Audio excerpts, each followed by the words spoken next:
Gioco in porta alla sera l'archi io per quello che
Reclinandosi così sul petto di Gesù gli disse: Signore, chi è? Rispose allora Gesù: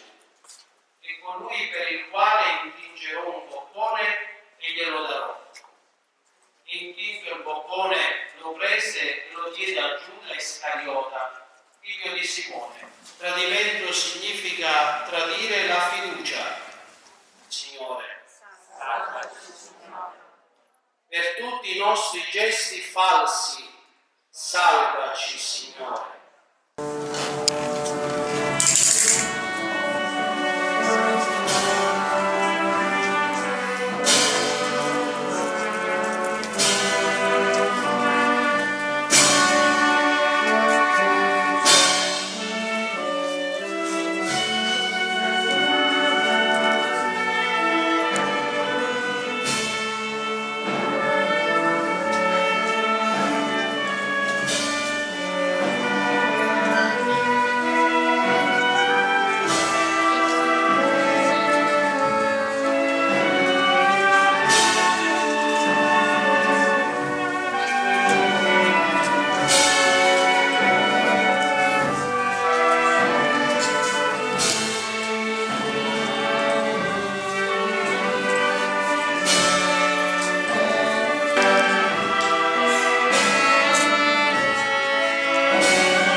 Crocifiggilo.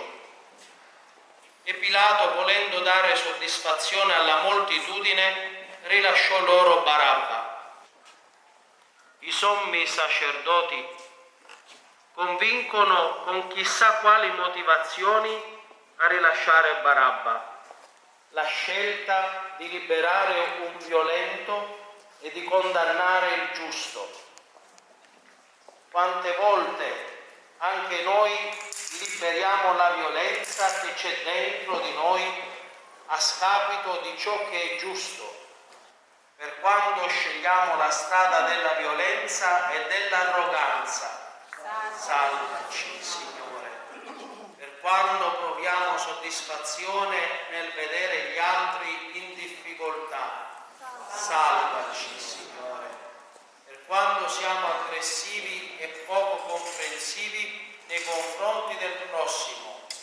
Salvaci, Signore. Sangue di Cristo, salvaci.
tendiamo a non voler credere.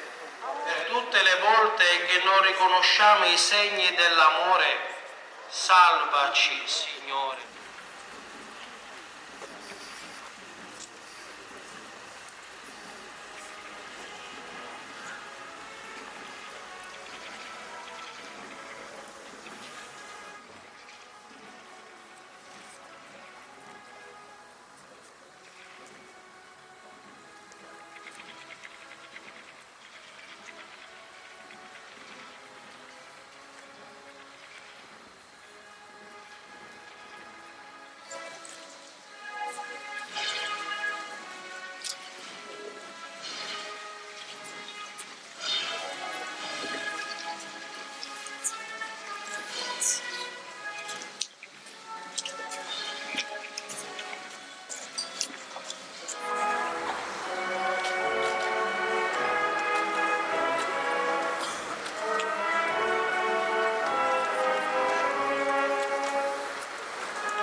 Te lo prometto, non lo farò più.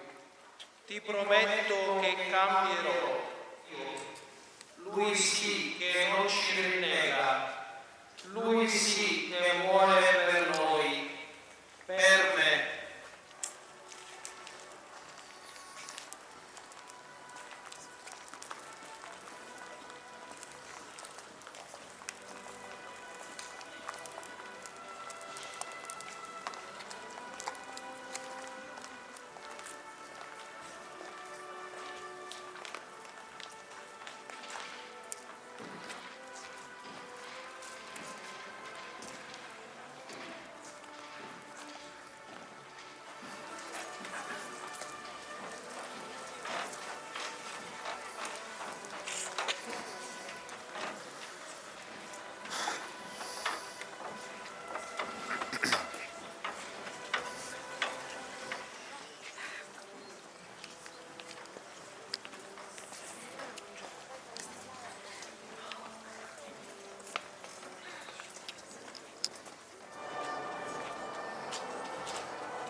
Procediamo.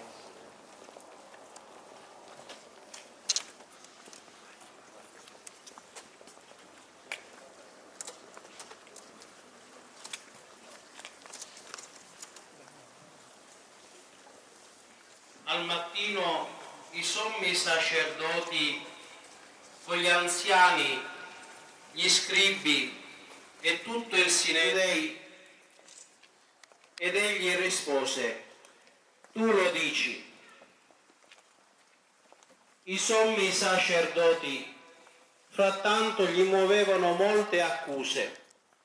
Vedi di quante cose ti accusano. Ma Gesù non rispose più nulla, sicché Pilato ne restò meravigliato. Pilato continua a interrogare Gesù. Vorrebbe risposte chiare e convincenti, domande su domande, per non voler sentire. Evidente che interroga Pilato, che fa appello alla sua coscienza, che chiede di essere solo riconosciuta. Pilato interroga e davanti a sé ha la risposta a tutte le sue domande, come le sue mani lavate. Quante volte capita così anche a noi? Quante domande, quante parole, ma quanto poco ascolto, quanta mancanza di dialogo, e si scaricano le colpe sugli altri, sulle istituzioni, perché non si vuole guardare in faccia alla propria incoerenza, alla propria debolezza e povertà.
Chiunque fa la volontà del Padre mio che è nei cieli. Bocca del vecchio Simeone, un'altra parola e anche a te una spada trafiggerà l'anima, così si sarà ricordata delle parole pronunciate dai profeti, parole come queste che l'angelo le aveva detto quando tutto cominciò: non temere, Maria.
Dio.